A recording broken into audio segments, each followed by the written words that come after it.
Welcome to And Beyond. This is a condensed version of a program that was originally offered on August 14, and talking about steps that you can take in your job search strategy. I am Celia Spiritos in the Office of Career Strategy, and I work with sections 2 and 5 for 2L and 3L students. My name is Rachel Kohler in OCS, and I work with sections 3 and 6. My name is Adrienne Clark, and I work in the Office of Public Interest and Community Service, known as OPICS, and I work with upper class and recent graduates on career counseling in the public sector. We have a few other advisors who are with us on this recording. Grace Aduverja works with sections 1 and 4 in private sector, and Robin Rucker works with section 7 students. Morgan Lynn Olesker is the Director of Upper Class and Recent Grad Advising at OPICS, and she also works on fellowship advising.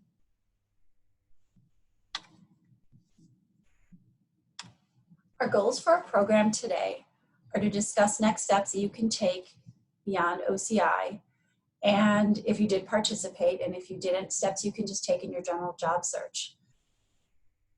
We want you to think about moving forward at this point, what you can do beyond OCI, and talking to us and watching this program, listening to this program, are steps that you can take to begin that job search process. The time to implement next steps, we're going to talk about when to do that and what should you be doing to move forward in your job search. So when we talk about the next steps beyond OCI, the time to implement those next steps is now. There's no reason to wait, especially since many of the goals that students have for post-grad jobs are compatible with working on multiple strategies at the same time. The thing that you need to keep in mind is that your long-term strategy should be to make sure that by the time you're graduating, you have collected work experiences both through classwork, off-campus, externships, clinics, etc., that have honed your skills to be prepared to be the best candidate you can be for the job you want to get after graduation. It's about making sure that your professional narrative reflects your goals and how you'd be able to add value to the employer that you're hoping to work for post-grad. And so because we know that law students have a limited amount of time, in order to make sure that you're using your time as efficiently as possible, we do recommend that you come in and meet with our staff, either at OCS or in OPICS, depending on what your ideal post-grad employer is, in order to make sure that you're using the most efficient strategies that really maximize your potential for your post-grad candidacy. So what should these next steps look like? You want to get experience now to land a post-grad position in your practice area of interest. So things that you can do now are looking at firms. We're going to talk about small, medium-sized firms and regional superstars. We're going to give you some background on looking for jobs in the alternative private sector, in-house jobs, consulting jobs, or banking jobs. We're going to talk about public sector positions in the government and nonprofit. We're going to talk about judicial clerkships and internships. All of these can be stepping stones to a career in many sectors, either private or public. We're going to talk about the combination of the steps you can take right now to build your career profile. So let's start with regional and smaller firms. In terms of the timing for applying to regional and smaller firms, these types of firms may not have a consistent time frame, but now is the time that you want to start figuring out which of the firms will get you the experience that you want to get. There are many regional firms that did not participate in OCI that are hiring now and have active jobs posted now. So it is the perfect time to reach out to them to express your interest. And if you are planning on applying to firms that do require cover letters for these job postings, make sure that you remember that OCS is here to help review those types of documents if you need some guidance to maximize your candidacy. There are also firms that expect you to come to them, not just by applying to a job posting, but to find out if they even have a job available. This is true of not just small firms, but also regional superstars who know that the talent will come to them based on their reputation. For these types of firms, they may be hiring now, they may be hiring in a few months, but this is the time that you want to reach out to find out what their timeline is and start building your connections. Because in this sector, leveraging connections is absolutely vital to maximizing your potential here. And in order to create a strong network and really maximize your ability to tackle this sector, we do recommend that you come in to meet with an advisor and talk about how you're going to organize your search and making sure you're using resources like martindale.com in order to make sure that you're getting the best information as quickly as possible. So for an example, we have this job ID for a position that is posted on Simplicity right now, where I think it is a good example of how a student could use an opportunity working at a litigation boutique in Bethesda as a law clerk during the school year in order to get exposure to commercial transactions or civil litigation, including business and securities litigation, if that's their end goal. Or a student who just wants to do more of a broad-based litigation could use this as litigation experience locally. And so we'll follow up more about how these types of experiences can present a cohesive narrative. Great, so the next sector of positions that you might be looking for are alternative private sector roles. These may not be the traditional roles that you came to law school for. And similarly, these types of organizations don't always come to law school to recruit their candidates. However, that doesn't mean they don't hire them. So there are four main areas. The first one is banking. It's typically either investment banking or compliance roles. They often look for somebody with a finance or an accounting background or something, maybe economics. And they don't often, a few of them will post with us during the year, but they will not come to recruit for the most part.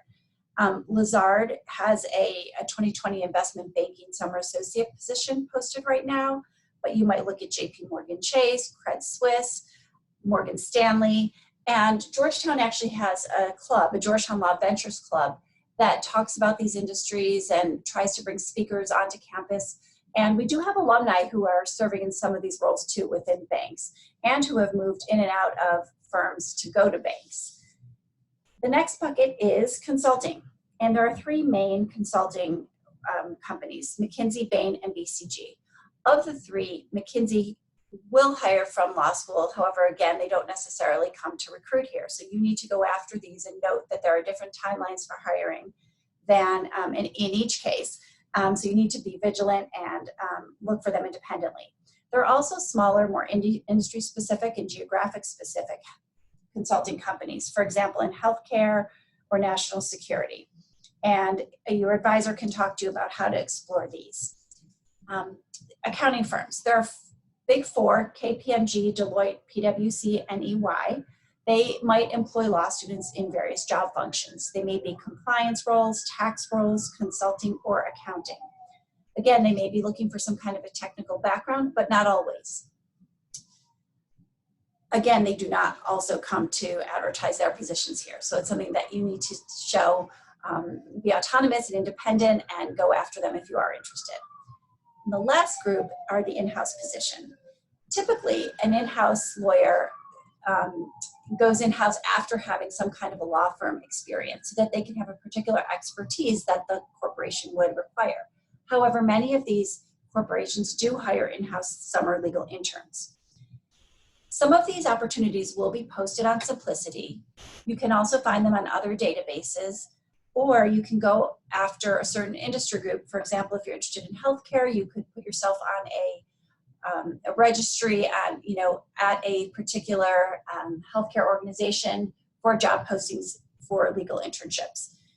Certain companies do come back and post with us. Walmart in Arkansas has posted with us before. NPR typically has copyright and trademark in-house work.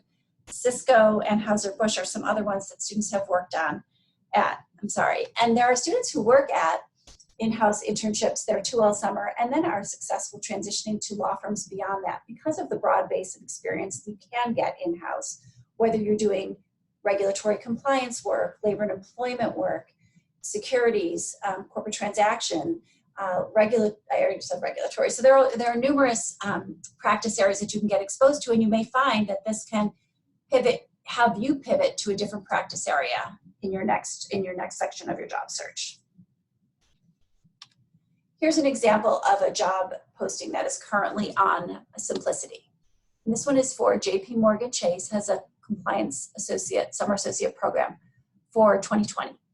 Again, you'll want to keep your eye on Simplicity, but not limit yourself to that. If you are interested in exploring any of these, I would recommend that you talk to one of the advisors. I'm going to talk to you about upcoming public sector opportunities. Whether you're dedicated to doing public interest or you're dual planning while looking in the private sector, you can work with your OPICS advisor to make sure that your narrative, if it includes the public sector, is tailored to you. The first thing I want to mention is the Government and Public Interest Interview Program, as well as the Resume Collect. Those deadlines for bidding and Simplicity are quite soon, on August 23rd for GPI-2 and August 26th for GPI-3. You should make sure that all of your materials, including a tailored cover letter and your resume, are uploaded well in advance of the deadline. Some employers who may be of interest to you include the FTC Bureau of Consumer Protection, the FTC Bureau of Competition, Air Force JAG, a number of prosecutors' offices in case you're interested in getting litigation experience, and more. And again, it's all in Simplicity. Through GPI, we also do a resume collect, and that includes an additional 30 employers. You just upload your resume, and these organizations interview students outside of these states. Another large program is the DOJ Summer Law Intern Program. That is the paid DOJ program, but it's in addition to thousands of other unpaid government positions as well. The deadline is September 8th to apply, and you can look on the DOJ website for all of the participating components, which include divisions like antitrust, civil, and the tax division. This process is great practice if you're interested in potentially doing DOJ honors applications in order to apply for postgraduate employment. So consider it and talk to your OPICS advisor if you're interested in working in the government in that capacity. We also have an event coming up for DOJ honors and a slip info session on August 27th. So make sure you're checking your email inboxes for more information on that. Also coming up is the Equal Justice Works Conference and Career Fair. That deadline is also coming up in September on the 15th, and it includes table talk and interviews and a job fair in October. The EJW website has a list of participating employers, and you can sort by those that are hiring for summer internships. If you don't know, EJW brings a wide range of public sector employers, primarily public defenders, civil legal aid organizations, and advocacy nonprofits, but some federal and local government offices as well. And registration for this fee is covered by OPICS, and an email was sent to you last Thursday on how to make sure that you can participate in this program. Georgetown also hosts the PSRP program. It's a consortium recruitment fair, and that's at the end of January, so it's not quite coming up yet, so don't worry about it yet. Bidding takes place over winter break, and it's another pre-screened OCI program. And again, there are in-person interviews and resume collects. This is just the beginning of your search, these programs. There are tons and tons of ways to find government and public sector employment. You can find more opportunities in Simplicity, in the Arizona Guide, in PSJD, and on specific government and agency websites. The most important thing, as has been mentioned a number of times, is talk to your advisor so that you can strategize about how you're going to approach applying for all the opportunities that are out there.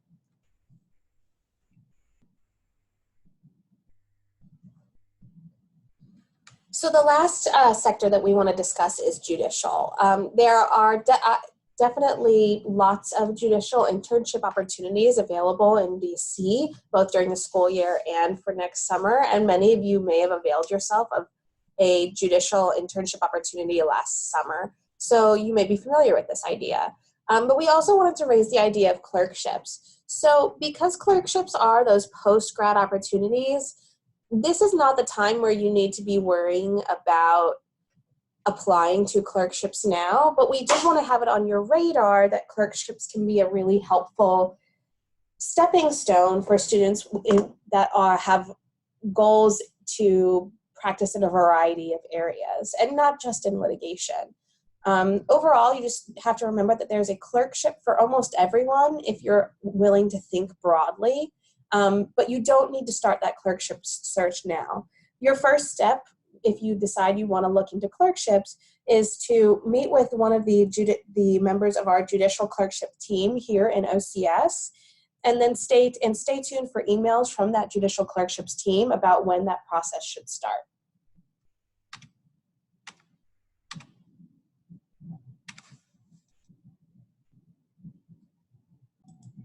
So the last thing that we really want to talk about is how you build your professional narrative overall. So you can see in this example that over the next 2 years, what you have are at least 5 opportunities to fill your resume with experiences that will get you to your end goal, whether you want to clerk, you want to be an associate in a firm, or you want to do some kind of fellowship. In this example, we talk about we show how, if you wanted to be an associate at a firm in a particular type of practice area, you could take advantage of first researching for a professor in a relevant subject matter, then doing an externship at a government agency that oversees, that regulates the practice area that you want to be in. Maybe taking an opportunity in-house at a corporation next summer, being a law clerk at a smaller firm that does relevant or adjacent work, and taking advantage of on-campus clinics or practicums that would build out your skills for that practice area. But, at the end of the day, today, this event is really about making sure that you guys are bouncing forward. So here's the cheesy gif of Tigger bouncing. At the end of the day, we know that this is a difficult time for some students if you participated, worked hard on OCI, but things just didn't come to fruition. And we don't want you just to bounce back. We want you to bounce forward. The most important, and there are a lot of you who are in that same situation. So make sure that you see an advisor in OCS or in OPICS so that you're not going through this stage of the process alone, but instead have a sounding board and a support system for how you strategically move forward. Thank you so much for listening to our event today. We hope that this was helpful. And if you have any questions, please reach out to the counselor or advisor that you've been working with either in OCS or OPICS. Reach out to whoever you want, and we will get you to the right place so that you are talking to someone who can answer your questions and help you move forward. Thank you again. Hope you have a good day.